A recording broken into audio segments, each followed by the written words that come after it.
estimado Carlos, muy buenas noches. Mi estimado Víctor Hugo, muy buenas noches a todos nuestros colegas y amigos que nos acompañan en esta transmisión de este tan importante grupo de profesionales. Muy agradecido, Víctor Hugo, por el honor que me confieres al invitarme a participar en este grupo tan prestigiado de profesionales. Bien, antes que nada, realmente yo decía justamente que Carlos, estás participando en el Foro de México y constantemente muy asiduo estaba tu participación comentando, dialogando, preguntando. Y eso es bueno. Decía en algún momento un maestro, no se queden callados, pregunten, expriman al profesor. El profesor no tiene todas las respuestas, pero ustedes harán un excelente maestro y ustedes se convertirán en excelentes alumnos. ¿Qué opinas, Carlos? Completamente de acuerdo, Víctor Hugo. Sí, yo invito a todos los que hoy nos acompañan a que eviten que esto sea un monólogo. Me gustaría más que establezcamos un diálogo abierto donde podamos compartir nuestras dudas y nuestras inquietudes. Como bien mencionas, no pretende el maestro ser todólogo y saber todo acerca de todo, pero entre todos, cuando podemos manifestar nuestras inquietudes y nuestras dudas, pues aprendemos juntos y podemos llegar, si no a todas las respuestas, sí podemos encaminarnos a buscar en el medio adecuado la respuesta a esas inquietudes que tenemos, ¿no? Sí es. Bien, entrando un poco, como lo dice el nombre del programa, entremos a dialogar un poco antes de entrar a compartir. Carlos, con el conocimiento y la experiencia que tienes en el área pública, vemos el caso de Latinoamérica. Latinoamérica, lamentable, bueno, no solo Latinoamérica, la verdad es que esta es una epidemia global. Me pareciera que acá se ha afianzado más, ha echado más raíces la corrupción. Vemos que hay gente que entra al sector público y sale no rico, sale millonario.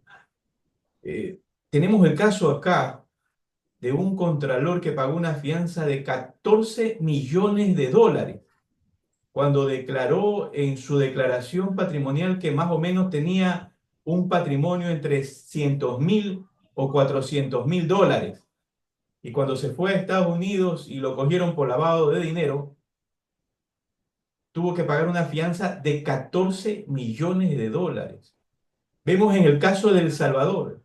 Ayer, conversando en un diálogo profesional con colegas, hablamos de un caso de El Salvador, un profesional que así se presentaba en las cámaras, hablaba bonito, se presentaba muy bien. Entonces, él hablaba siempre del tema de la ética, era un hombre apasionado, entró al gobierno y se llevó 200 millones de dólares. ¿Qué pasó, Carlos? Coméntame, ¿qué me puedes decir sobre ese tema? Víctor Hugo, tristemente, en el sector público, no hablemos como tú dices de solo Latinoamérica, sino de muchos países, lamentablemente se aprovechan de la posición de poder en el que se encuentran para provecho y beneficio propio, cuando la realidad es que se olvidan de que el servidor público debe ser precisamente eso.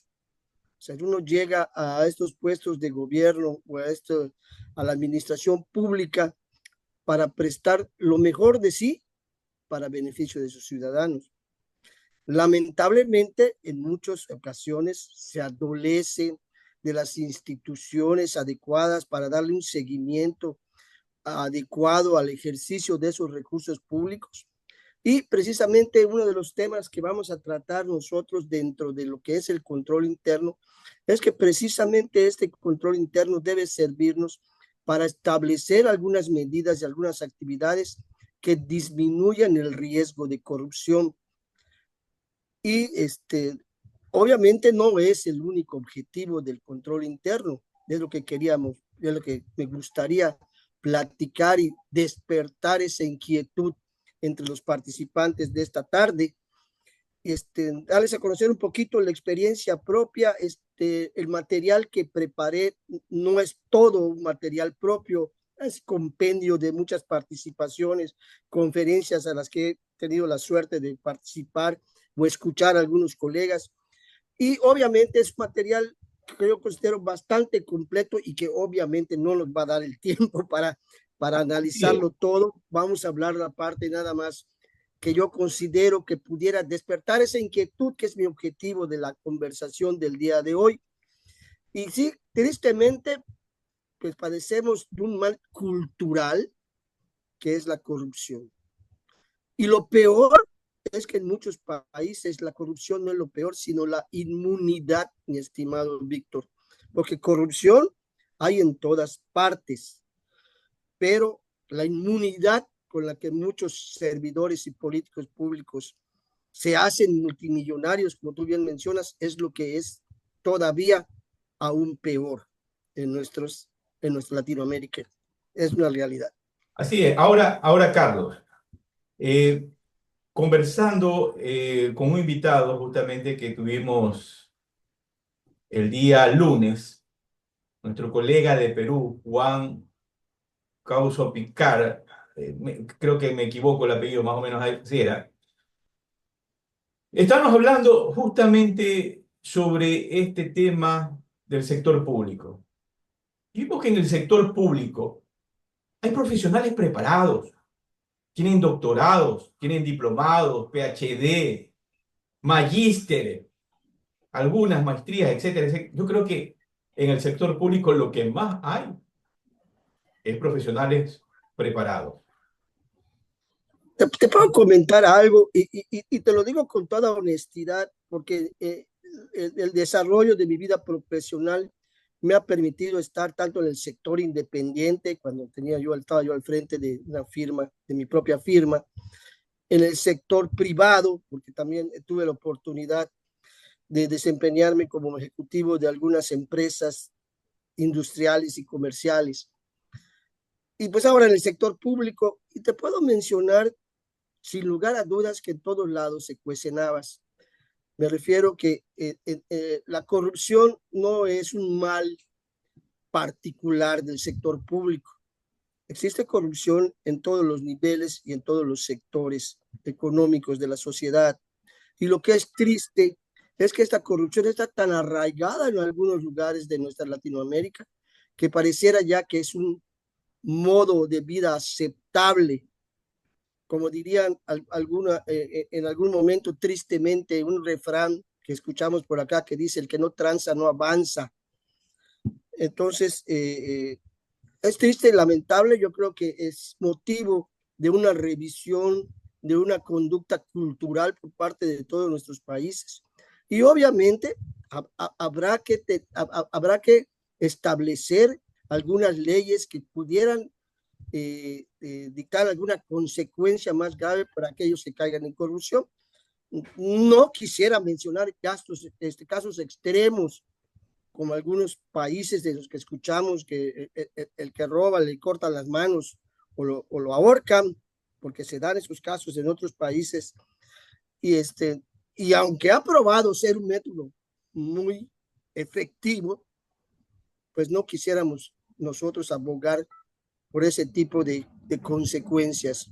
Creemos que dentro de lo razonable podemos establecer y dictar leyes y podemos establecer acciones encaminadas a disminuir esos riesgos de corrupción y procurar por una mejor transparencia y rendición de cuentas de los recursos públicos. Ahora, Carlos, conversando, dialogando con palabras sencillas, morochas,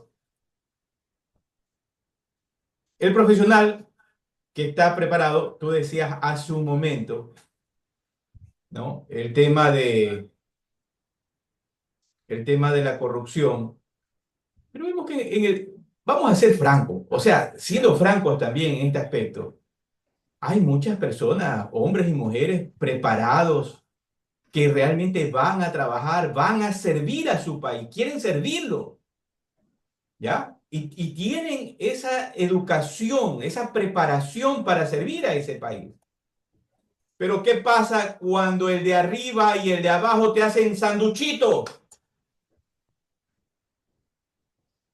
Entonces tú dices, o te gusta el sándwich o te vas de aquí y te hacen la vida imposible. Y entonces dicen, ah, pero váyase, mejor es que se salga de ahí, váyase, deje que se quede con esa mentalidad, deja que se quede el que le encanta que lo hagan sanduchito. Pero si se ve Mira, que al que le gusta que lo hagan sanduchito, ¿qué clase de países vamos a tener? mira, la realidad es que el sector público, al menos voy a hablar de lo que conozco en México, ¿verdad? Vamos a hablar de los que son servidores públicos de un nivel medio alto. La realidad es que los sueldos les permitirían vivir cómodamente sin necesidad de caer en algún acto de corrupción. Así es. O sea, la realidad es que uh, no recuerdo exactamente la leyenda que menciona y que fue dictada por un benemérito de acá de México, que es don Benito Juárez, quien decía que el servidor público debe de vivir honestamente con el salario que les ha asignado para el desempeño de sus funciones. Y esa es una realidad. O sea, yo, al menos en el caso particular de la institución para la cual presto mis servicios y en el gobierno en el que actualmente me desempeño, no podemos hablar de que los sueldos sean miserables. O sea, claro, hay sueldos como en todos lados y de acuerdo a tu capacidad y a tu desempeño, pues no va a ganar lo mismo un analista que un director general. Así es. Eso, o sea, en nuestro mundo con una visión en la cual se premia al que tiene más esfuerzos, más capacidad y más estudios, eh, pues eso es lo que se da y es el estilo de vida con el que tenemos que vivir. Pero no se justifica de ninguna manera el que uno obtenga alguna prebenda o algún ingreso adicional por el desempeño de sus funciones. Y como tú bien mencionas, o sea, ya es cuestión de los principios personales de cada uno si quiere o no participar en un hecho que él no considere correcto. O sea, antes que nada está tu tranquilidad emocional y tu conciencia profesional. Es lo que yo considero. Dentro de lo que a mí me ha tocado vivir en el servicio público, ya tengo algunos años, como bien mencionas, hay extraordinarios servidores públicos, gente muy capacitada, muy inteligente, que ve la manera de realmente de ejercer esos recursos de una forma eficiente que para que dé los mejores resultados. El recurso público es escaso. O sea, sabemos que en la mayor parte de Latinoamérica, pues se vive a expensas de financiamientos con organismos internacionales o se vive a expensas de que el gobierno centralizado subsidie muchas de las operaciones no recuerdo cómo le llaman ustedes a sus delegaciones o distritos, en nuestro caso son estados que forman la república, y la mayor parte de los ingresos de esos estados provienen del gobierno federal, del gobierno centralizado, porque son incapaces de generar recursos propios que les permitan subsanar todos los bienes y servicios que prestan a sus ciudadanos. Entonces, eso da lugar a que, si bien debe uno de manejar de una manera eficiente los recursos, pues también da lugar en muchas ocasiones de que pudieran haber riesgos de corrupción que si no son debidamente controlados, pues magnifican aún la posibilidad de que alguien haga un mal uso de su posición para hacerse multimillonario, como tú bien dices, ¿no? Así es, así es. Ahora, con esto culmino para entrar ya justamente a la ponencia. En algún momento, dialogando con un colega que trabajaba en el sector público, en el área de auditoría, me comentaba, me decía, mira, Víctor, es tan complicado trabajar a veces en el sector público. Yo trabajo en el área de auditoría. Hay una auditoría que como mínimo el trabajo que tenía que hacer era 5 días, por la experiencia que tengo. Pero me presionaron tanto que lo querían en 2 días. Me exprimieron. Y si no, incumplía y eso iba a mi carpeta y podía salir de la empresa. Tuve que hacer lo que pude para presentar un informe en 2 días. ¿Qué significa eso? Obvié de observar tal vez cierta información, enfocarme a otra información y tal vez ahí, como decía nuestro colega de Perú, solo vi la puntita, pero no vi toda la parte del fondo del iceberg. Carlos. Sí, realmente voy a hablar de lo que conozco, que es el ámbito fiscalizador de mi país, que es México. Los órganos de fiscalización existen, hay dos grandes órganos de fiscalización. La nueva Secretaría Anticorrupción y de Buen Gobierno, que forma parte del Poder Ejecutivo, del Poder Centralizado, pero existe otra que es la Auditoría Superior de la Federación, que esa depende del Congreso, depende de la Cámara de Diputados, es un órgano autónomo. Entonces, la realidad es que esas auditorías tienen ya todo un lineamiento y un procedimiento perfectamente establecido, con plazos, con políticas que les permiten hacer una revisión bastante inquisitiva del ejercicio de los recursos públicos. De hecho, se rinden en el país 3 informes durante el año de los distintos recursos que han revisado. Y eso te lo puedo comentar porque independientemente de la experiencia que me está tocando vivir como hasta hace unos pocos días como coordinador del control interno en mi institución, anteriormente por 13 años, un poco más, y aún a la fecha sigo viendo y siendo responsable de la respuesta y atención de los órganos de fiscalización, que en el caso de México, federales, o sea, que dependen que auditan todo el país, son, como te mencionaba, la Auditoría Superior de la Federación por parte de la Cámara de Diputados y la Secretaría Anticorrupción, que forma parte del Poder Ejecutivo Centralizado. Y por parte del Estado existe la Contraloría General, que depende del Poder Ejecutivo Estatal, y por el otro lado, la Auditoría Superior del Estado de Yucatán, que también depende del Congreso local. Es un órgano autónomo que pertenece al gobierno local. Entonces, sí te puedo comentar que son bastante inquisitivas sus auditorías, cumplen con todo un procedimiento y un proceso debidamente establecido en las leyes, y es motivo por parte de los profesionales que nos dedicamos a atenderlas, pues de tener el cuidado de cumplir con todos los requerimientos que se hacen, porque inclusive la falta de atención o la atención fuera de plazo puede llevar o conlleva desde multas en lo económico hasta responsabilidades administrativas que con los últimos cambios que hubo en la ley de fiscalización de México pudieran llevar ya consecuencias penales. Muy bien, vamos a seguir dialogando más adelante. Ahora ya tienes, Carlos, acceso para poder compartir las diapositivas. Efectivamente, el control interno, ojalá y que, como yo le comentaba a Víctor, pudiera yo despertar en ustedes la inquietud y sobre todo el propósito de hacer del control interno institucional su estilo de vida dentro de cada una de las instituciones o empresas en las que ustedes se desempeñen. No me voy a referir mucho al sector gubernamental, pero el control interno, pues eso aplica perfectamente. De hecho, tiene su nacimiento en empresas comerciales e industriales,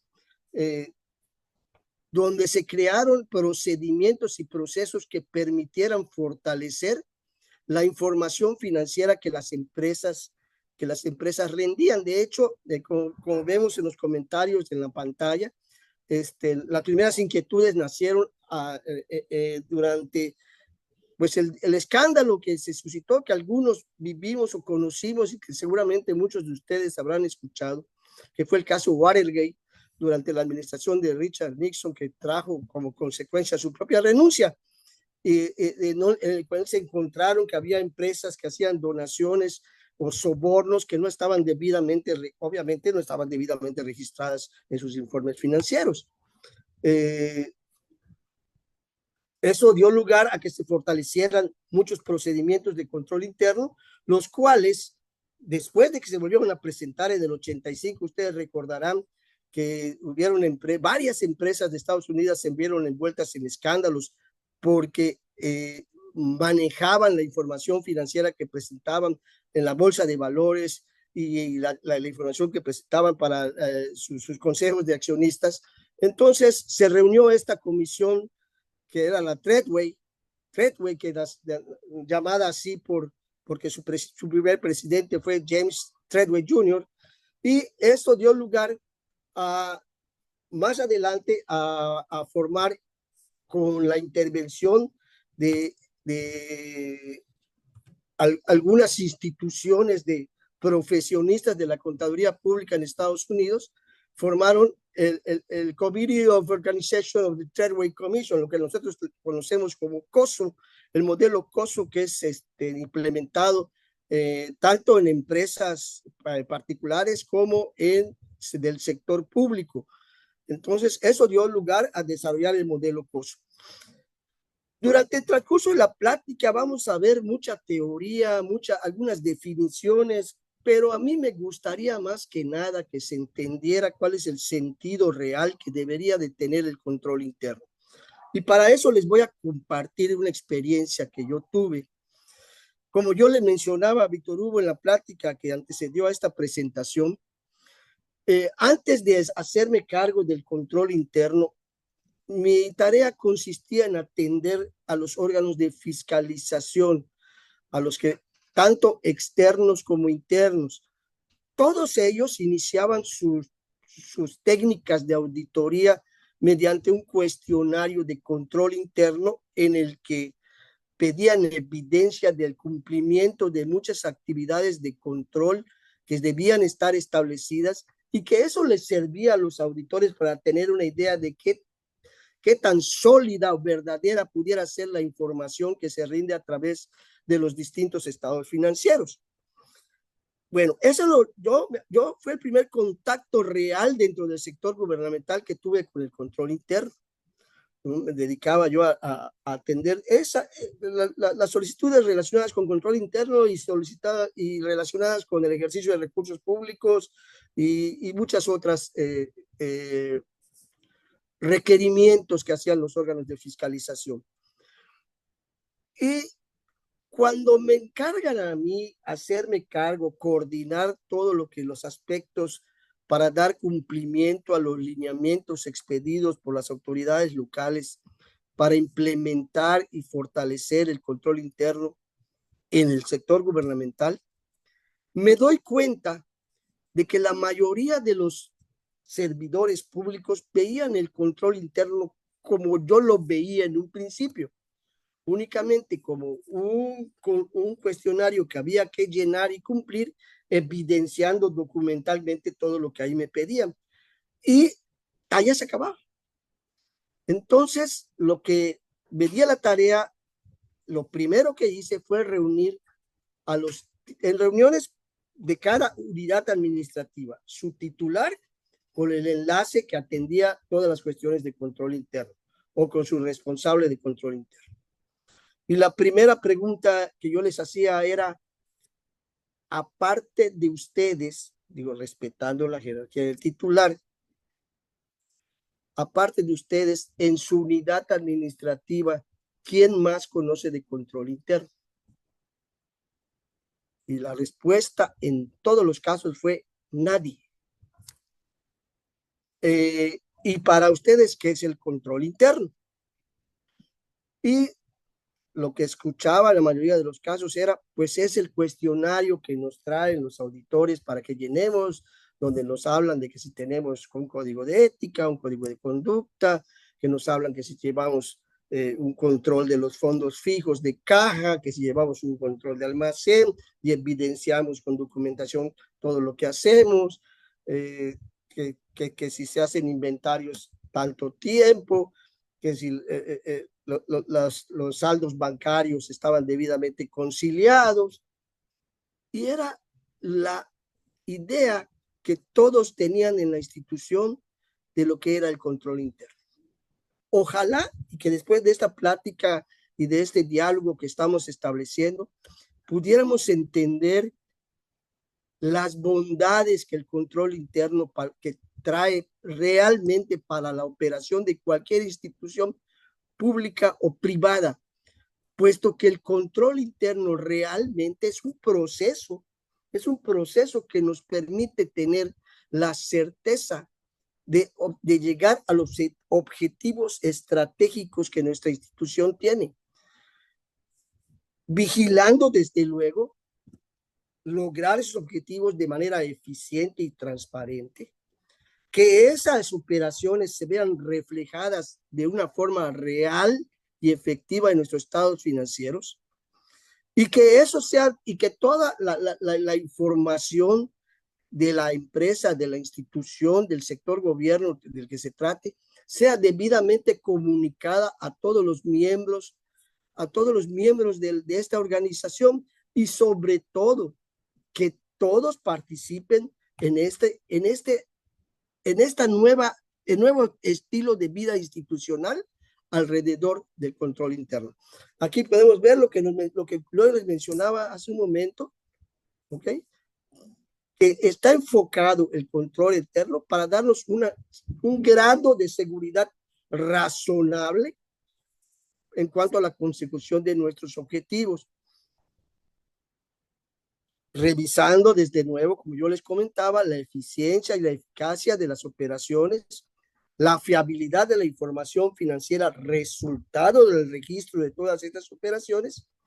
Todo esto dentro del cumplimiento de las leyes y normas que les sean aplicables, dependiendo del sector donde se desarrolle esta organización.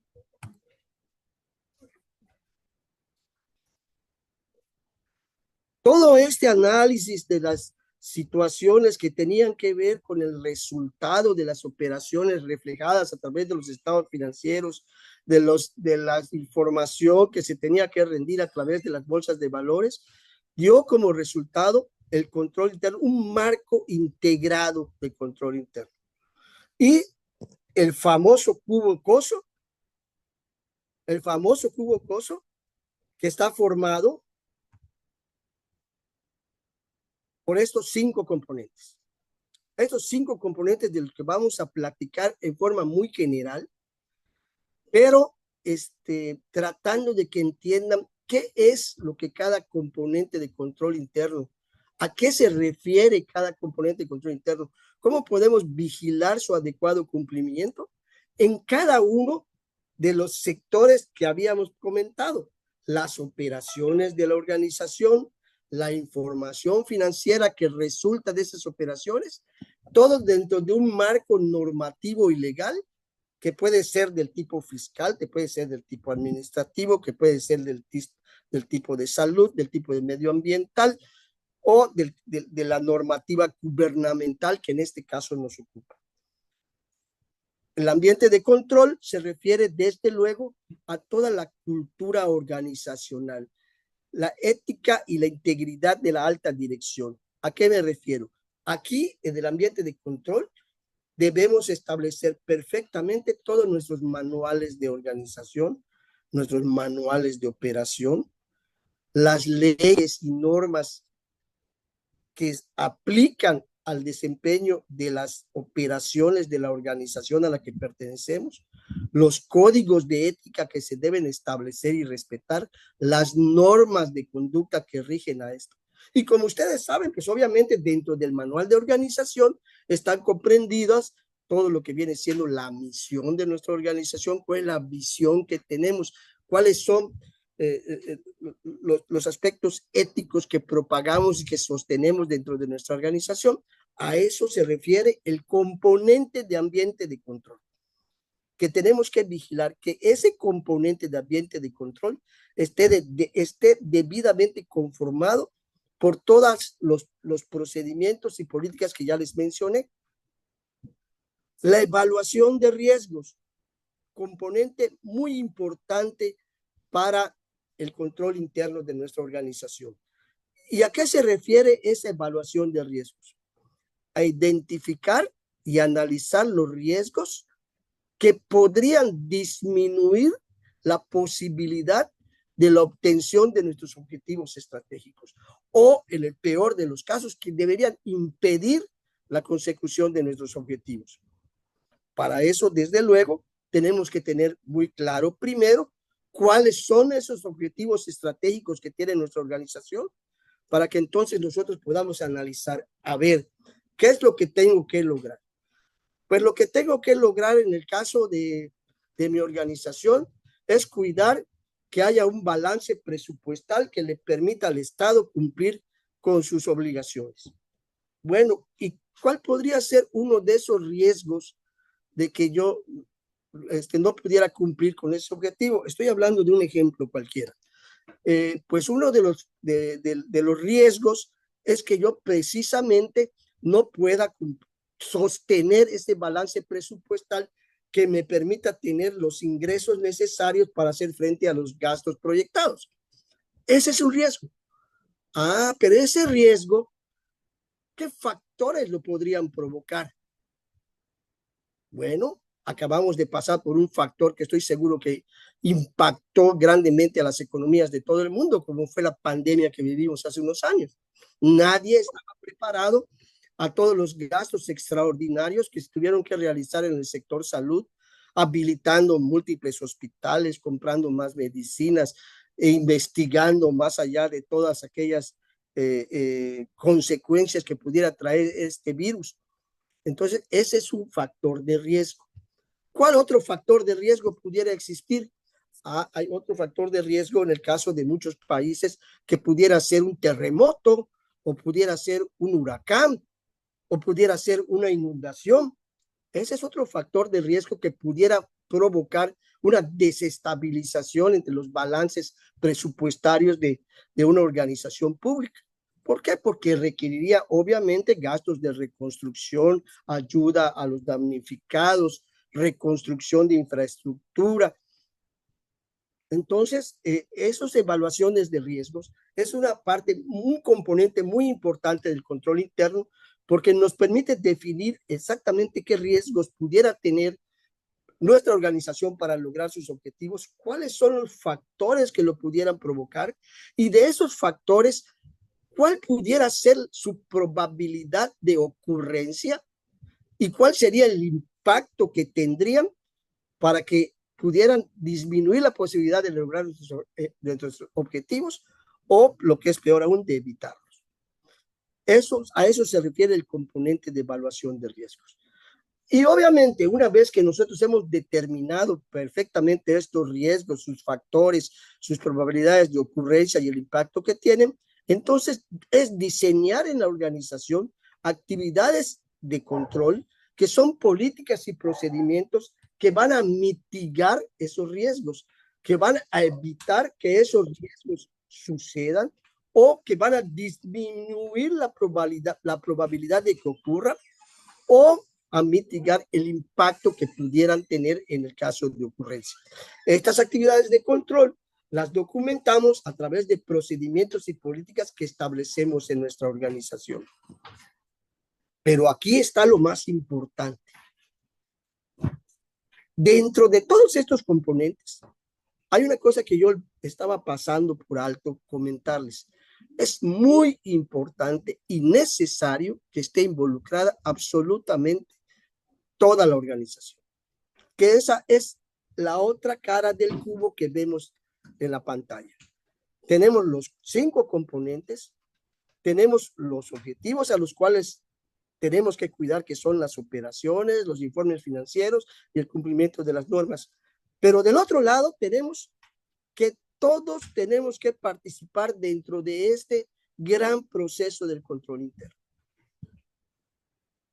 Si el titular, la cabeza de la organización, no está completamente convencido de las bondades que el control interno trae y no tiene la supervisión y la comunicación con sus subalternos en todos los asuntos relacionados con el control interno, créanme que esa actitud va a permear en todos los miembros de la organización.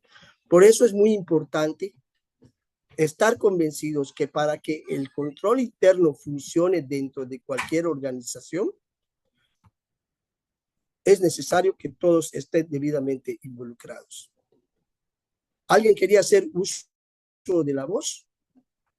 Me pareció ver que alguien quería hacer uso de la voz. Nuestros colegas, por favor, que deseen realizar algún tipo de consulta, levanten su mano digital. Gracias. Podemos proseguir, Carlos. Muy bien. El siguiente componente que forma parte de este modelo COSO es la información y la comunicación. Muy importante dentro de cualquier organización que pretenda funcionar adecuadamente, que la información que sea un medio efectivo para dar a conocer a todos los miembros de la organización todos los procedimientos y políticas que existen en la organización, cómo funcionan todos los procesos, que estén perfectamente enterados del código de ética dentro de la organización y de las normas de conductas que deben de prevalecer dentro de la misma. Es muy importante porque yo en la práctica, y discúlpenme que yo no padezco de yoísmo, pero me gusta compartirles lo que en la experiencia me ha tocado vivir. De nada sirve que uno tenga 100 procedimientos y 50 políticas establecidas en su organización si nadie las conoce. Si todo está perfectamente hecho para dar respuesta a aquel cuestionario de los órganos de fiscalización, y cuando te pregunte el cuestionario, oye, ¿tienes establecidos procedimientos para el manejo de la caja? Y tú digas, pero ¿cómo no? Mire, aquí está bien encuadernadito. O en el caso de las organizaciones del sector público, está publicado en la página de internet o en la página de intranet de la organización. En muchos casos, los manuales de organización están publicados en los medios de comunicación oficiales del sector de gobierno al que pertenezco. ¿Qué? ¿Cómo no? Aquí está, mira, está publicado en el diario oficial. Carlos, Jorge, algo que tú decías, de nada sirve tener un manual robusto si aparte de eso no lo aplicas, no lo conoces, no lo aplicas, no lo pones en práctica. No sirve de nada tener 100 hojas de manuales si no lo pones en práctica. No así, no así en el tema de la línea aérea. Las líneas aéreas que ponen en práctica al 200% esos manuales, o el caso de los bomberos u otros sectores. Pero a veces dentro de nuestras empresas tienen un librero de manuales, pero lamentablemente nadie los conoce y a veces nadie los pone en práctica. sí, completamente de acuerdo, mi estimado Víctor. Es lo que sucede tristemente en algunas organizaciones que tienen muy bien documentado. Tú le dices, oye, ¿y qué esta empresa o esta unidad administrativa de gobierno, esta secretaría, cuál es su objetivo? O sea, ¿qué es lo que persigue? ¿Cuál es su misión dentro del gobierno? ¿En qué parte del juego participa? Yo me he permitido en muchas ocasiones con la gente que colabora conmigo en los distintos departamentos en los que me ha tocado prestar mis servicios. Yo le he dicho a los servidores públicos, mis colaboradores, que una forma de corrupción es no estar debidamente preparado para el desempeño de tus funciones. Que todo servidor público, desde el puesto administrativo más bajo hasta el director general, Deberían conocer perfectamente cuáles son las normas atribuibles al cargo que desempeña y a la organización a la que pertenece.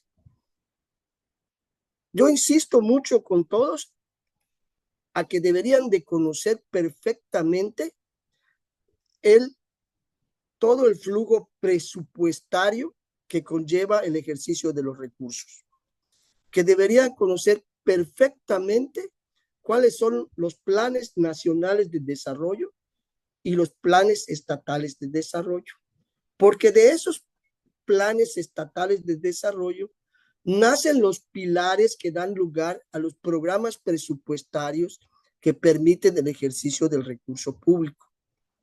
Entonces, es muy importante, claro, si hay un servidor público que es estafeta, que es el que lleva mensajero y no tiene aspiraciones y quiere quedarse de mensajero, pues obviamente eso no le va a importar.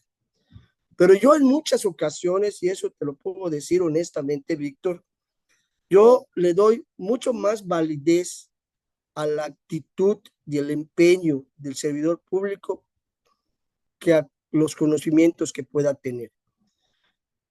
Y la experiencia me ha demostrado que puede haber un máster en economía, un doctor en políticas públicas, pero que a la hora de ejercer sus actividades dentro del servicio público deja mucho que desear.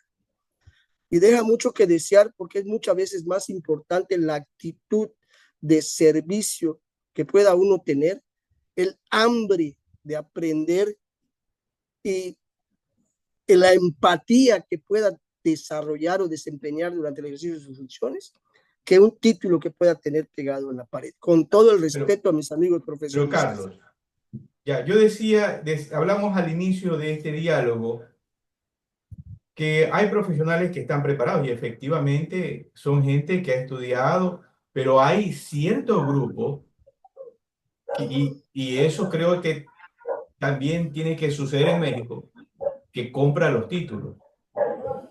Y como ahora hay los estudios por internet, tal vez hay un tercero que le hace las tareas y le hace toda la educación completa. Sí, ¿Cuál es tu opinión? sí, definitivamente, sobre todo en los tiempos modernos, existen muchas instituciones que con todo el respeto que ellas se merecen, pues muchas veces no pueden cumplir con los estándares de calidad que otras instituciones tienen. Y pues al final de cuentas, pues sí tienen un título que avala esos conocimientos, pero qué tan profundos pudieran ser o qué tanto sustento pueden tener, pues eso lo dejo a la conciencia de cada uno de estos profesionistas. Pero lo que es peor y lo que forma un motivo de corrupción dentro de muchas instituciones gubernamentales es que exista gente que ni tiene el título, ni tiene la formación, ni está capacitado para desempeñar ciertas funciones que se le han designado, pero por motivos más allá de los estrictamente profesionales, pues se encuentran desempeñando una función que de una u otra forma les debería corresponder. Y eso estoy seguro que sucede en muchos de nuestros países, tristemente. Y por último, vamos a hablar del último componente que forma parte de este modelo COSO, que es el monitoreo y supervisión, que es la supervisión continua y las evaluaciones que debemos de tener a nuestro sistema de control interno.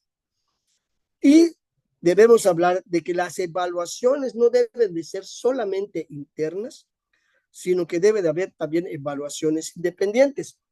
Con estas evaluaciones independientes, yo me quiero referir no solo a las que nos realizan de forma externa los organismos de fiscalización, sino los que nos pueden realizar, las evaluaciones que nos pueden realizar compañeros profesionales, contadores públicos, administradores dedicados a la evaluación de control interno, que de una manera seria y profesional pudieran hacer una evaluación de la madurez de nuestro sistema de control interno. Entonces, resumiendo todo este sistema que vemos en este cubo, Ahí tenemos 5 importantes componentes que tenemos que vigilar dentro de cada uno de los estratos que tenemos acá, en las operaciones que se realizan, en la información financiera que tanto en forma interna como en forma externa se rinde, y en el cumplimiento de todas las normas que rigen el accionar de estas operaciones y de esta información financiera. Y para que esto funcione adecuadamente, deben estar perfectamente comprometidos todos los niveles de nuestra organización, desde la entidad, las divisiones, las unidades de operación y las personas que realizan distintas funciones. Cuando nosotros logramos tener un grado de madurez perfectamente establecido, nuestra tarea todavía continúa, porque recordemos que todo en la vida es sujeto de una mejora continua.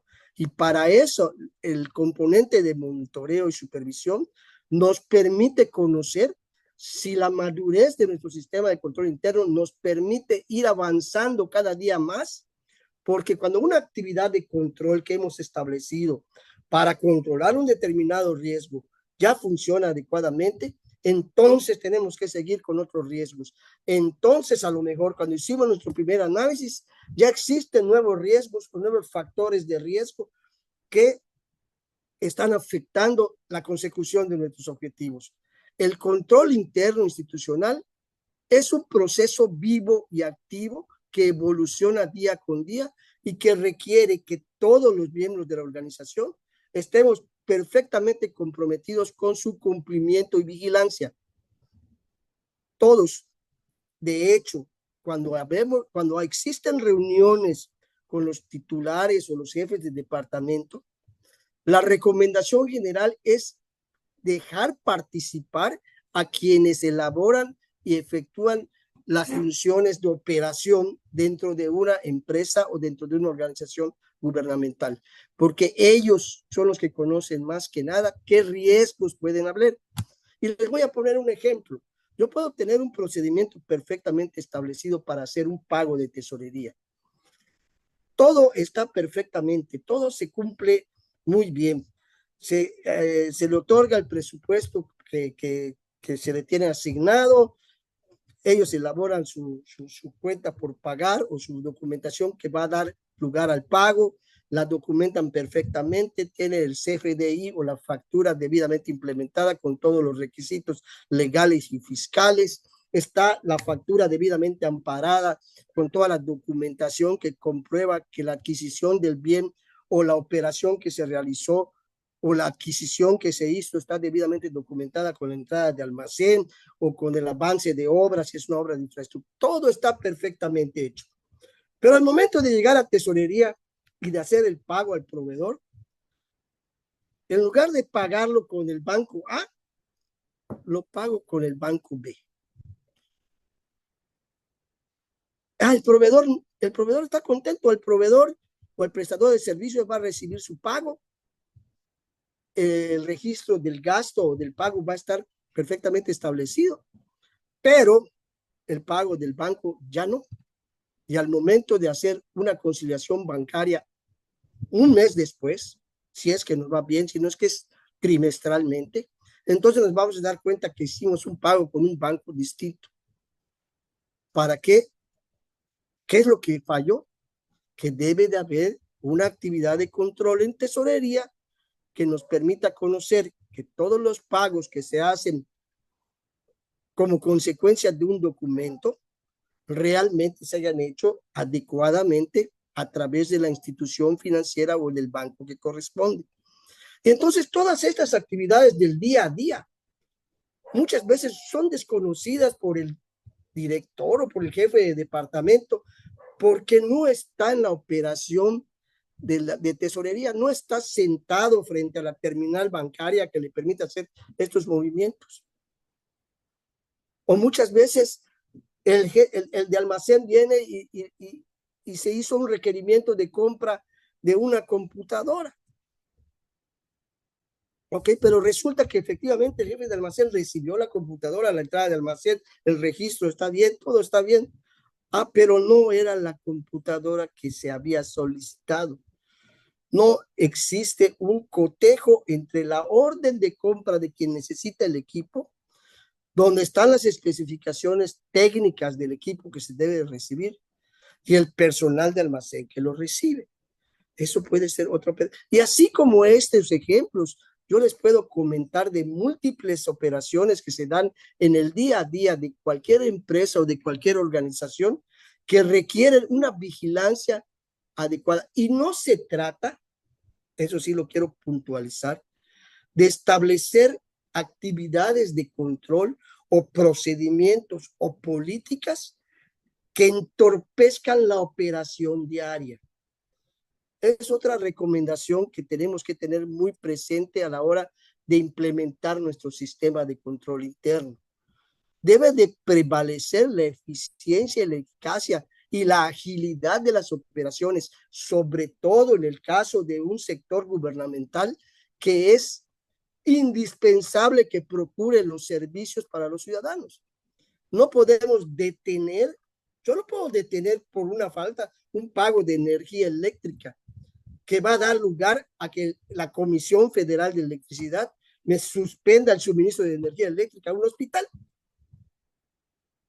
Todo porque un error. Entonces tiene que haber una política real de análisis de todos aquellos riesgos que pudieran ocurrir, cómo responder a los riesgos que pudieran ocurrir, qué actividades de control son suficientes y eficientes para procurar una operación ágil y efectiva que permita que los objetivos de la institución se logren.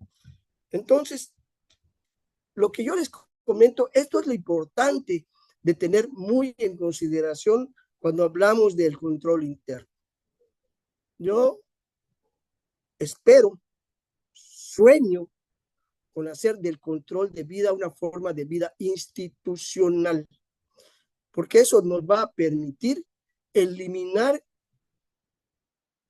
posibles riesgos que impidan el logro de nuestros objetivos estratégicos, pero además que van a ayudar en gran manera a disminuir los riesgos de corrupción y a procurar una mejor transparencia en el ejercicio de los recursos públicos.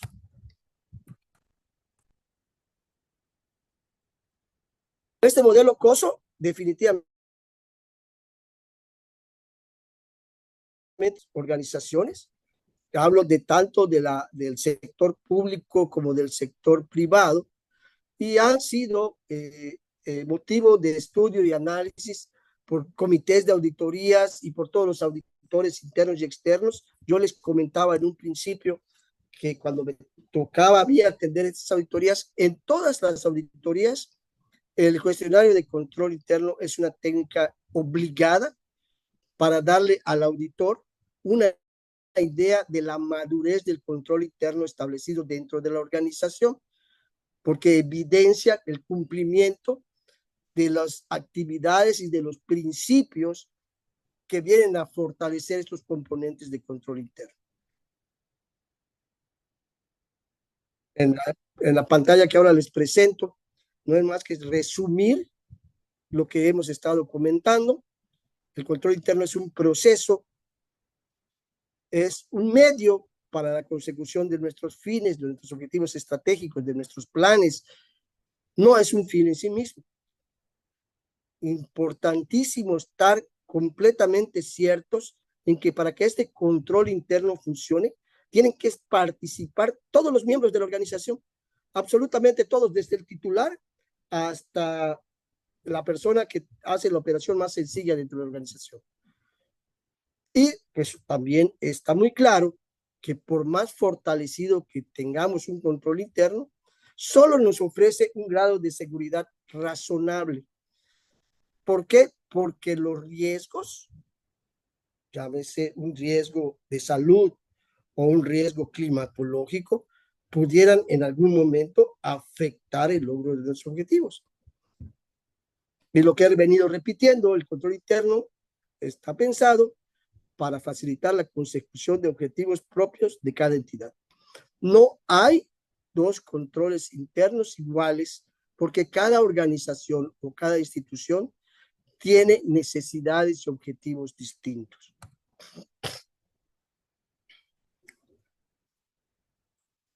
¿Ok? Para fortalecer a todos estos componentes, la revisión que hubo del modelo en el 2013, se estableció una estructura basada en principios. Son 17 principios que se deben de cumplir o que se deben de vigilar, de los cuales en la gráfica podemos ver cómo están estructurados. 5 de estos principios pertenecen al ambiente de control, 4 a la evaluación de riesgos, 3 principios a las actividades de control, 3 al componente de información y comunicación y 2 a las actividades de supervisión. Más adelante vamos a ver, vamos a nombrar estos y va a comentar muy brevemente estos principios, porque les repito, la teoría, la documentación, la presentación que esta tarde les traigo es muy extensa. Pero si logramos entender y conceptualizar los beneficios que el control interno tiene para nuestras organizaciones, para nuestras instituciones, para nuestras empresas, entonces ya podemos nosotros empezar a estructurar nuestro modelo de control interno dentro de nuestra institución. Como bien dice esta pantalla, lo que necesitamos es tener perfectamente estructurado todo este proceso para poder tener una garantía razonable. Lo repito, no es una garantía total del logro de nuestros objetivos. ¿Cómo participa? ¿Cuál es el rol del control interno en la prevención del fraude y de la corrupción en el sector público? Y aquí mencioné algunos que están muy relacionados con los riesgos de corrupción, que son objetivos estratégicos de las entidades públicas. Antes de ver este tema, repito e invito a todos los participantes, algún comentario, alguna inquietud, alguna duda, algún tema que quisieran que ahondemos un poco más, por favor, siéntanse en la libertad de dejar de descansar un rato mi garganta. Muy bien, nuestros colegas que deseen participar pueden levantar. Tenemos la mano de nuestro colega Irian Estrella. Irian, muy buenas noches, bienvenido.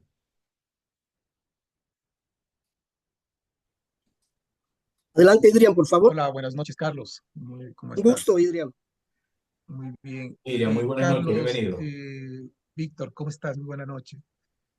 Carlos, sí me parecería bastante interesante si en algún momento, más adelante, como tú lo mencionabas posiblemente, podamos engranar con todo este modelo del COSO, con algo que en la práctica puede ser bastante difícil lograrlo en el sector público, pero que creo que es muy útil y urgente dado los niveles de corrupción, de atajos que toman los funcionarios y los que asisten a los funcionarios para algún tema de compras, de servicio, de necesidad, de contrato, que es el control concurrente. ¿Cómo engranarlo aplicando COSO en el control concurrente para evitar justamente que tengamos que esperar que Contraloría o el ente que tenga que hacer el proceso de revisión posterior llegue cuando la criatura ya ha sido maltratada y no antes de que suceda ello? ¿Cómo lo engranaríamos ahí, mi estimado Carlos? Comprendo perfectamente tu inquietud.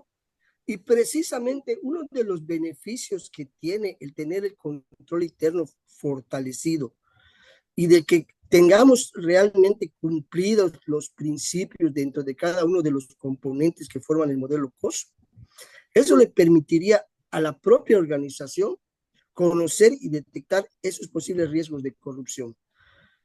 Obviamente fortalecidos con todo el cumplimiento de las normas que deberían estar comprendidos dentro del componente de ambiente de control. ¿A qué me refiero? Que si tú eres un sector gubernamental que te estás dedicado a la infraestructura, como parte de tu ambiente de control, debe estar la ley de obra pública, tu ley de adquisiciones, y toda la normativa que encierra el uso de recursos públicos en la infraestructura pública. Y si al mismo tiempo que tienes ese ambiente de control perfectamente robustecido, cumples con el resto de los componentes del control interno, tu personal está debidamente normado y tiene conocimiento de todas las leyes que debe dar cumplimiento para el ejercicio de obra pública, pues es mucho más fácil que podamos detectar posibles actos de corrupción. Y estoy seguro que en todos nuestros países hay muchos casos de concursos, o sea, supuestamente se cumple con una norma al poner a concurso la obra pública, pero debe de haber también lineamientos establecidos para que quienes participen en ese concurso realmente sean empresas independientes y que no nos encontremos con que en un concurso para realizar un estadio deportivo concurran 5 empresas que tienen los mismos socios, distinto nombre, pero son los mismos socios. Entonces, ¿qué es lo que hacen? Presentar distintas propuestas, pero ya sabemos quién va a ganar y ejercer ese recurso. Y así como esa situación que yo comento, hay múltiples situaciones que pudieran manejarse si no están adecuadamente normados los procedimientos de adquisiciones y de concursos de licitaciones de obra pública. Entonces, sí, estoy completamente de acuerdo contigo. El control concurrente debe ser de todos aquellos aspectos que intervienen dentro del control interno y en la manera de que tengamos nosotros debidamente fortalecidos cada uno de esos componentes dentro de las operaciones que ya habíamos mencionado, pues va a ser mucho más fácil que podamos evitar o al menos disminuir la posibilidad de actos de corrupción. Ya, ahora, Muchas gracias.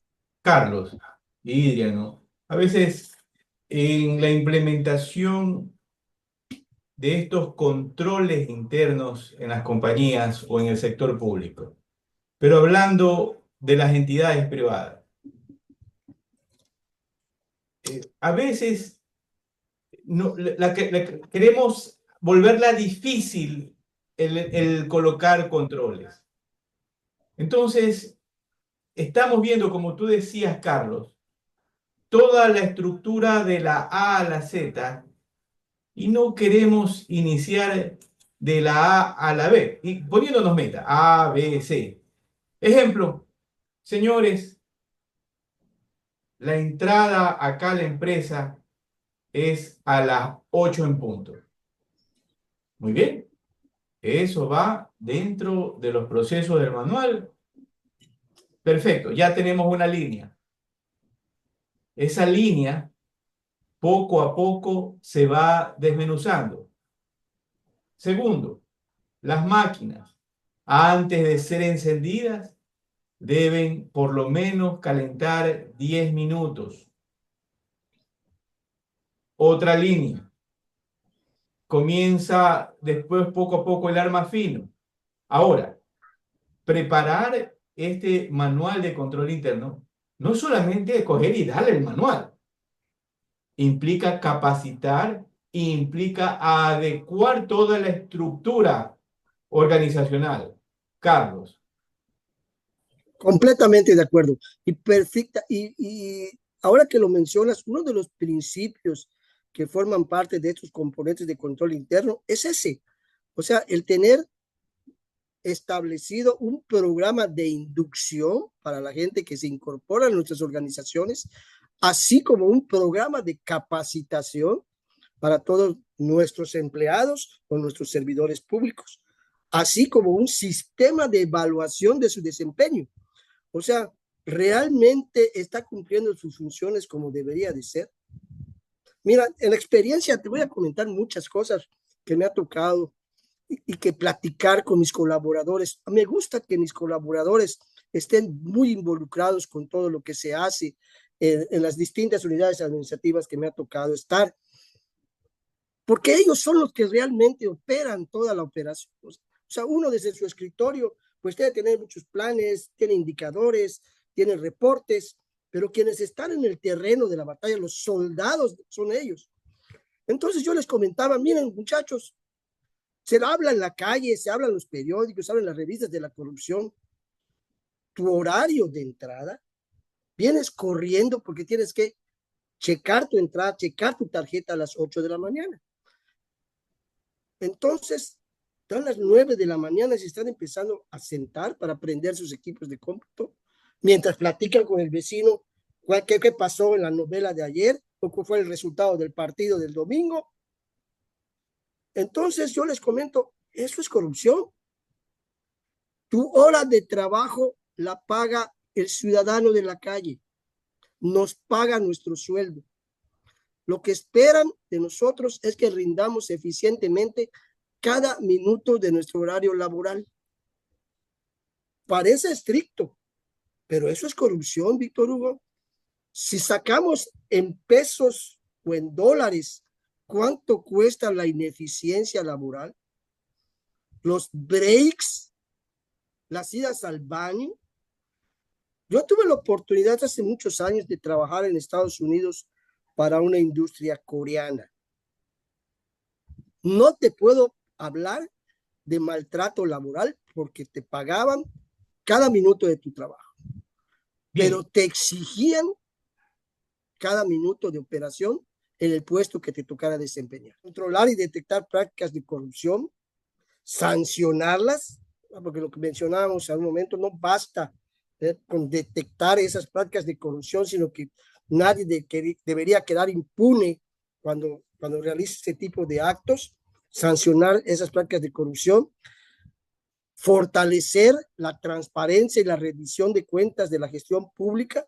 Tenemos que ser muy conscientes que los recursos que ejercemos son del pueblo, son de los ciudadanos, por lo tanto, ellos tienen todo el derecho de conocer en qué se gasta cada sol, cada peso que ejerce la administración pública y obviamente administrar con pertinencia y calidad el patrimonio del Estado.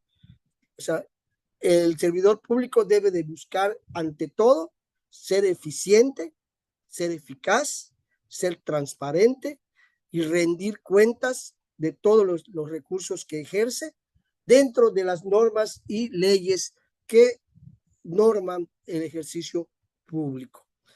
Me voy a ir muy rápido, si me permites, Víctor, adelantándome. Sí, continuamos. Todo esto ya lo habíamos practicado, ya hablamos de lo que es el control interno, de lo que es el concepto del control interno, de todo lo que implica, los planes, métodos, procedimientos, políticas.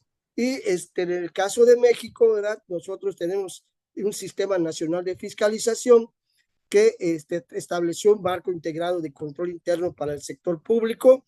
Ya revisamos todo lo que es el marco de control interno, que vimos perfectamente que está enfocado a las operaciones que realizamos, a que estas operaciones se vean reflejadas fehacientemente en la información financiera y en los reportes que se dan del ejercicio del gasto público, y todo esto cumpliendo con todas las normas y leyes relacionadas con el ejercicio del gasto.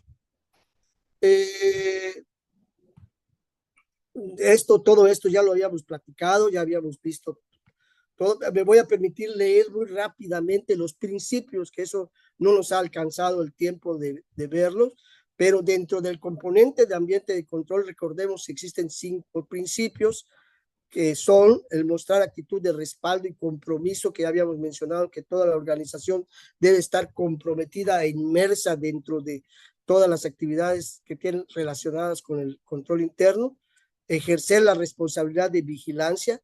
Obviamente debe de haber un órgano dentro de las instituciones que esté encargado de revisar la implementación y fortalecimiento del control interno, tener establecida la estructura, la responsabilidad y autoridad, que normalmente todo esto queda establecido dentro de nuestros manuales de organización, de nuestros procedimientos, de nuestras políticas, demostrar compromiso con la competencia profesional, que es algo que nosotros estábamos comentando hace un momento, que tiene que ver con el compromiso de la administración. Y cuando digo administración no me refiero únicamente al gerente general o al secretario de Estado, sino a todos aquellos que de alguna forma participan dentro de la administración de la organización, de demostrar compromiso con la competencia profesional, lo cual significa que somos responsables de tener personal constantemente capacitado, de hacer esfuerzos por mantener y conservar a ese a esos servidores públicos que han sido capacitados por nosotros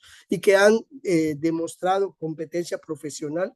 Es muy triste ver en nuestros países que nuestros mejores profesionistas, nuestros mejores investigadores, nuestros mejores profesionales parten a otros países en busca de mejores oportunidades de vida. Y establecer la estructura para el reforzamiento de la rendición de cuentas a través de normas y leyes que obliguen a los distintos servidores públicos y a sus unidades administrativas a transparentar el ejercicio de sus recursos públicos. Dentro del componente de administración de riesgos tenemos otros 4 principios que son definir objetivos y tolerancia al riesgo. ¿A qué se refiere esto? A que tenemos que, obviamente, si queremos analizar los riesgos que impiden el cumplimiento de nuestros objetivos, tenemos que tener perfectamente establecido cuáles son nuestros objetivos estratégicos y cuál es su tolerancia al riesgo. O sea, mi objetivo está sujeto a la ocurrencia de muchos riesgos. ¿A qué riesgos? ¿Con qué frecuencia? ¿Y cuál es el impacto de que ocurran? Tenemos que identificar y analizar y responder a esos riesgos. Obviamente, el riesgo que debemos tener muy presente desde las organizaciones gubernamentales es el riesgo de corrupción, el cual necesita y reclama que sean actividades de control perfectamente establecidas que puedan mitigar el riesgo de estos actos de corrupción. Y cómo identificar, analizar y responder al cambio, lo cual se refiere a que los riesgos constantemente pueden sufrir alteraciones que requieren que nosotros sepamos cómo modificar nuestros procedimientos, sepamos cómo actualizar nuestras actividades de control para poder responder a ese cambio. Y dentro de actividades del componente de actividades de control tenemos las actividades de diseñar actividades de control, diseñar actividades para los sistemas de información, sobre todo en nuestros tiempos actuales, en las cuales el uso de los componentes electrónicos es tan necesario y son tan útiles para obtener información y para poder resumir grandes cantidades de datos, pero estos equipos electrónicos, esos sistemas que utilizamos, deben de tener también actividades de control que permitan y eviten el que sean robados, el que sean mal utilizados o que puedan ser alterados para beneficio de alguien o de algunos. Eso requiere, como bien dice aquí el tercer principio, actividades de control específicas de nuestros sistemas de información.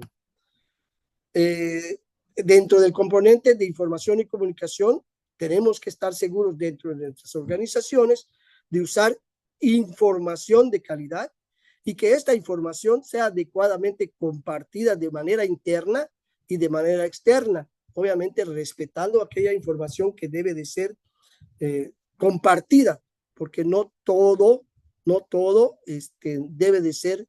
Hay cierta parte de la información que se maneja dentro del sector público que es considerada confidencial o de importancia, pero debe estar muy bien establecidos cuáles son aquellos datos o aquella información que debe ser vigilada de acuerdo con las leyes de transparencia que cada país tenga, porque estarán de acuerdo conmigo en que, por ejemplo, un sector que se dedica a la seguridad, pues no puede transparentar exactamente cuáles son todos los software que utiliza para la inteligencia y para la investigación o definir exactamente cuántos equipos tiene. Sí se reflejan en la información financiera, sí reflejan en algunos apartados, pero hay cierto tipo de información de seguridad para los gobiernos que obviamente tienen que mantener cierta confidencialidad. Y por último, el componente de supervisión, que es importante que tanto los titulares de los organismos de administración realicen actividades de supervisión, existan dentro de la organización responsables de esas actividades de supervisión, que además de evaluar los problemas y de corregir sus deficiencias, sirvan para mejorar en forma continua todas las actividades dentro de nuestra organización. Como bien mencionamos desde un principio y me he encargado de hacer puntual comentarios al respecto, todos dentro de la administración tienen que formar parte del control interno.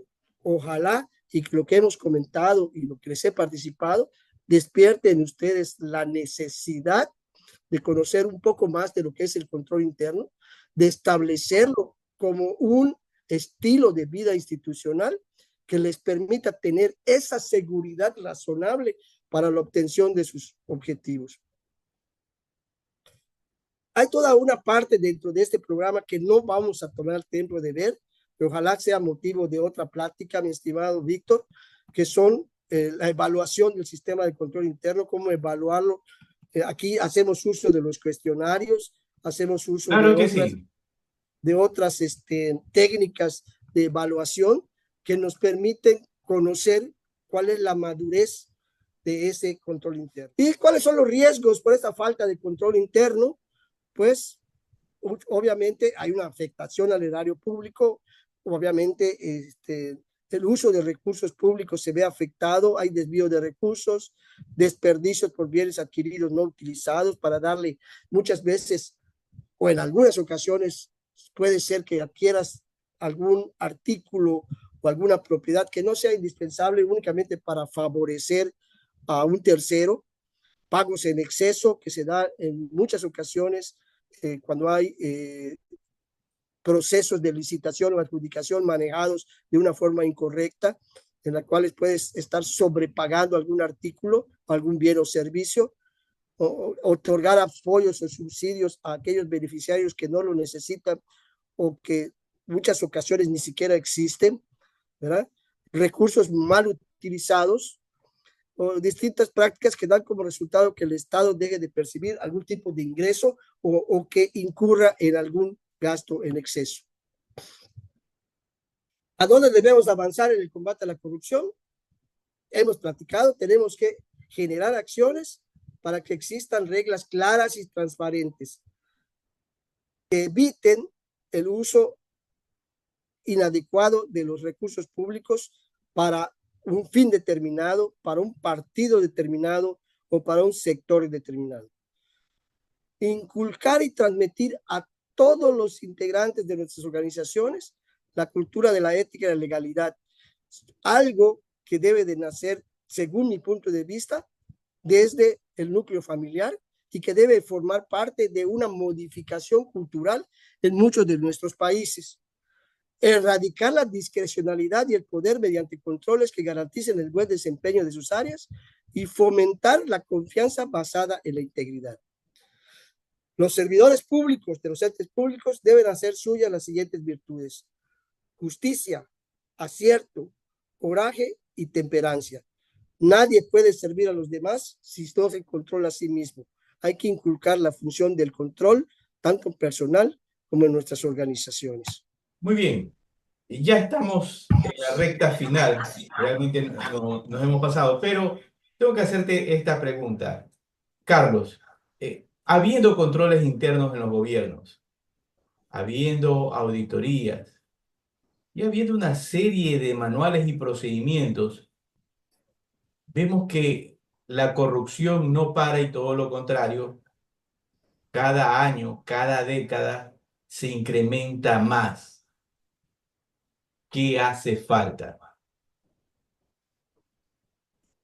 Comentábamos en un principio que en muchos de nuestros países el problema que yo le veo, mi opinión personal, no solo en la corrupción, sino en la impunidad, estimado Víctor Hugo.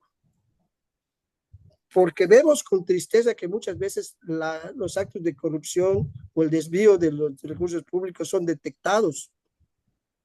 Pero vemos con tristeza que quienes incurren en estas faltas pues no reciben ningún castigo o reciben un castigo que les permita a los pocos meses estar viviendo con el fruto de su peculado en otros países o en otros lugares. Entonces, ¿qué es lo que falta realmente? Aplicar la ley. En el caso de México está perfectamente normado lo que debe de hacerse con aquellos que incurren en actos de corrupción. Sí, Existe toda la normatividad alrededor, pero volvemos a lo mismo. En muchos de nuestros países existe letra muerta. Tristemente, pueden existir muchas leyes y muchas normas, pero si no se aplican en la forma adecuada, si no hay un castigo ejemplar para aquellos que lucran con el dinero de los ciudadanos, pues entonces la corrupción será un mal que no tiene fin. Las sanciones privativas de libertad para este estos hechos dolosos, fraudulentos, son leves o tienen una pena alta? Ejemplo, aquí hay penas que van de 1 año, 3 años, 7 años. Considero penas leves privativas de libertad cuando hablamos de millones de dólares, comparado con otro que se haya robado, vamos a suponer, un vehículo y de repente le dan 10 años de prisión. Ejemplo.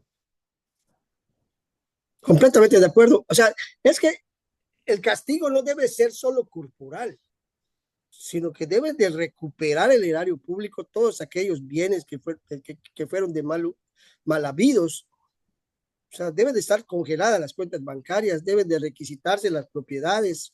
Claro, pero tú sabes muy bien, un ejemplo, un funcionario, en alguna ocasión, un funcionario en Robamba se había llevado 16 millones de dólares en una ciudad de la sierra, ya lo dije, Robamba, pasó 2 años, 3 años, salió, no le quitaron absolutamente nada. Se recuperó algo, pero como lo tenía bien guardado, ¿cómo lo encuentran? Entonces, como yo no puedo coercionarte, ¿no? No te puedo sacar la verdad. Entonces, viva la fiesta. Entonces, ahí, ¿qué vamos a hacer, Carlos? Desde mi punto de vista, tener leyes mucho más estrictas, tener instituciones realmente autónomas que permitan una vigilancia estricta del uso de los recursos públicos. Como bien mencionaba hace rato Alejandro, si existen instituciones u organizaciones que son juez y parte, pues entonces no podemos esperar una correcta aplicación de la ley. Entonces deben de existir instituciones dentro o fuera del gobierno, dependiendo de la visión política de cada administración, que permitan darle un seguimiento puntual y establecer castigo ejemplar para aquel que haga mal uso de un recurso público. Muy bien, estamos en la recta final. Le invitamos a nuestro colega Irian Estrella para algún comentario. Irian. Gracias, Víctor. Carlos, siempre el tiempo es corto para tratar estos temas. Sin embargo, mira que este es un proceso bastante largo. Daba el caso, Víctor, de este funcionario con 16 millones. Tenemos al momento actual ya un contralor que estuvo durante, si no recuerdo mal, 6 años del Ecuador, contralor de la República, que aquí en el Ecuador se le exculpó de cualquier pecado, llamémoslo así, se fue a Estados Unidos y ya está sentenciado y Y puso una y que los garantía de mandó presos, Irian, los quería sí, condenar al grupo de fiscalizadores, unas personas adultas mayores, porque ellos eran los corruptos. exactamente. Y ahora, para ocultar toda esta parte de este dinero mal habido, lo utilizó a su hijo como testaferro y el hombre, el hijo me refiero, se acaba de acoger a un proceso de cantar todo lo que sabe de todo lo que hizo para reducir su pena en Estados Unidos. Eh, ¿Por qué sucede eso en Estados Unidos y no sucede eso en Ecuador, en Perú, en México, en Latinoamérica en general? Es porque el sistema lastimosamente está contaminado. Entonces, no le tenemos miedo a un proceso legal judicial en Latinoamérica, pero sí en otro país. Hay mucho que hacerlo, los caminos son bastante largos. Lo bueno demora en formarse, valores, principios de educación. Lo malo es casi inmediato en ponerlo en práctica. Hay que hacerlo, creo que es una cruzada bastante de largo tiempo, no de una sola generación quizás, pero hay que hacerlo. Ese es mi comentario, mi estimado Víctor. Y Muy bien, saludos, muchas Carlos. gracias. Cerramos el programa con el mensaje de nuestro colega Carlos Parra Alcebo. Tu mensaje para nuestros colegas de Latinoamérica. Carlos. Trabajemos todos juntos desde nuestra trinchera para poder luchar contra ese mal que nos aqueja, que es la corrupción y el mal uso de los recursos públicos. Como profesionistas de la contaduría, de la administración, tenemos las herramientas para hacerlo. Cada uno de nosotros, desde su lugar de batalla, debe de contribuir para que este mal tan arraigado en todos nuestros países pueda al fin tener visos de solución, y eso debe de empezar en casa, debe de empezar en nuestras escuelas, debe estar en nuestras organizaciones. Entonces, todos juntos podemos lograr poco a poco, lograr el cometido de tener en nuestros gobiernos, en nuestras administraciones, el tipo de gente que nosotros como ciudadanos nos merecemos. Muchas gracias, Víctor. Un placer, como siempre, estar con ustedes compartiendo y ojalá que me invites pronto a estar con ustedes. Yo encantado de la vida. Lo calendarizamos y aquí estoy con mucho gusto. Muy bien. Bien, no hay que quedarse callado, hay que siempre exteriorizar sus pensamientos. Lamentablemente, en las redes sociales, con esta cantaleta que, ejemplo, con los WhatsApp, que ahora dicen, los grupos son profesionales, no opines, solamente te callan. No opinan sobre lo profesional, ni tampoco opinan sobre el tema de las mejoras en nuestros países. En el tema del control interno, ¿qué tan importante es el control interno? Hoy hemos tenido como invitado a un especialista con tantos años de experiencia, como es el contador público certificado, el profesional de México, Carlos Parra Arcero. Mi querido Carlos, muchas gracias por haber aceptado la invitación a este programa Diálogo Profesional América. También agradecemos a nuestro colega Irian Estrella, como siempre, por su participación y a ustedes por haberse conectado a este programa. Nos veremos el día jueves con un próximo programa. Gracias, Carlos, Irian. Que tengan una excelente noche. Bye, bye.